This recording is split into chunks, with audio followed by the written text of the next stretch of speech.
Industry events like the Game Awards or Summer Games Fest should not be used as a platform to push your personal politics at. And that is exactly what happened this year at Gamescom opening night live. They had an entire scripted segment talking about the state of the world and how democracy is under attack, which is complete and utter BS.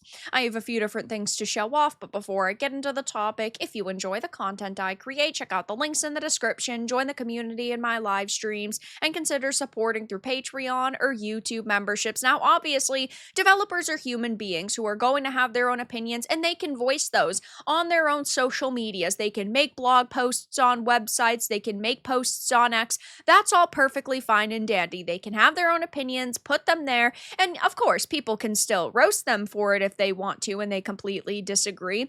But ultimately, having your personal politics being pushed at an event like Gamescom is completely unacceptable, because industry events like this are supposed to highlight the love and joy and passion that are put into video games. It's supposed to bring people together, and politics are a very big divide. And yes, there are issues that are happening across the world that people feel very strongly about, and they want their voices to be heard. But to go up on stage and say this is unacceptable. It is not supposed to be used as a platform for your cause to get attention. A couple of months ago at Summer Games Fest, when Ian Prue, the Splitgate 2 CEO, had got up on stage and wore his Make FPS Great Again hat, people were wrecking him for it. Individuals in the access media, developers in the industry were all saying it was totally ridiculous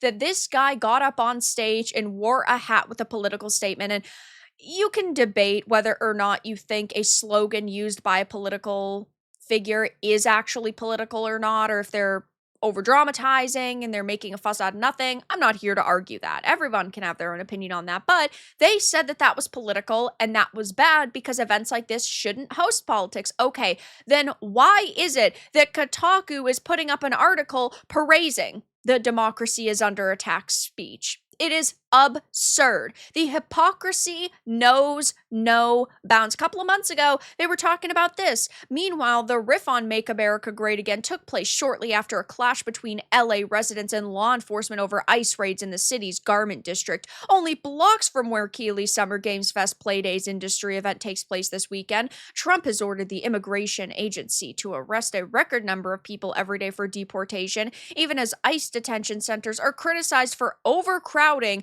and lack of food. So they're going on and on about how this is a political statement, it's totally not okay. But now they're saying the devs behind the Nazi detective game takes the stage at Gamescom 2025 with a very important message that democracy is under attack. Even on their post on X, they said Gamescom Showcase gets political, democracy is under attack. And yes, you might feel that this is a important statement to make, but ultimately this isn't the place to make it. The Darkest File shows we cannot simply stand by and watch. We must take action. Games are more than entertainment. Like any great form of art, they reflect our concerns, our fears, our hopes, and what preoccupies us. Democracy is under attack right now. Minority rights are being violated. Where?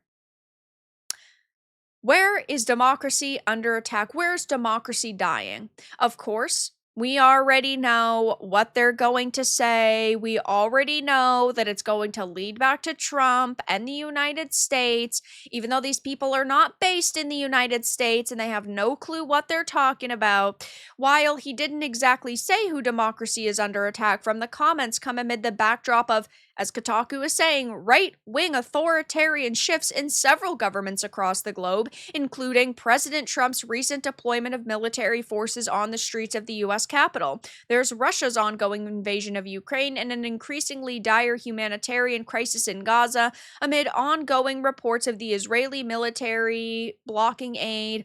And yes, again, you might feel strongly about some of these issues. Take to your own social media and voice them. Nobody is going to buy your game based on the statements you are making about politics. And yes, there are some games out there that are very clearly supposed to have a heavy political undertone to them. They are very clearly supposed to be making a statement about a certain time period or a certain political figure or a certain period of history in the world. Yes, that is the case, but not every game is like that. And at Gamescom, they presented it as if people have a responsibility to make entertainment that could also be a vessel for propaganda, because that's all these individuals really view games as a vessel for propaganda. And that's so sad to me, because not every game has to have some big underlying statement to it. Not all art is political. Some of it surely is, but not all of it. And at the event, yeah, I mean, they go on and on about social responsibility and how important it is to speak up. I'm not going to play the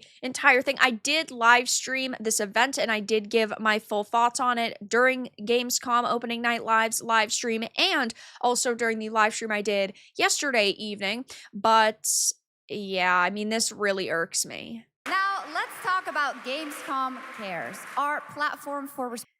See, Gamescom doesn't actually care, because Gamescom is just ran by the largest companies in the video game industry. These people do not care about a state of the world unless it affects their paycheck, right? They do not care about your sexuality or your gender. They are virtue signalers. They simply care about making money. Responsibility projects here at Gamescom that we hold very close to our hearts. And to make it worse, none of these games even look particularly interesting. They don't really seem like they're titles that a lot of people are really going to be all that interested in. I mean, in one of these games, you are a furry government agent who signs people's papers.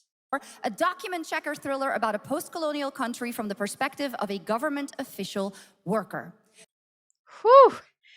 Boy, oh boy, that's definitely gonna sell a lot of copies, guys. That's definitely the type of game you guys want to play, right? I mean, it's absolutely absurd, the fact that there is an entire section at Gamescom about this. Like any great art form, they reflect our concerns, our fears, our hopes, and what preoccupies us. Democracy is under attack right now.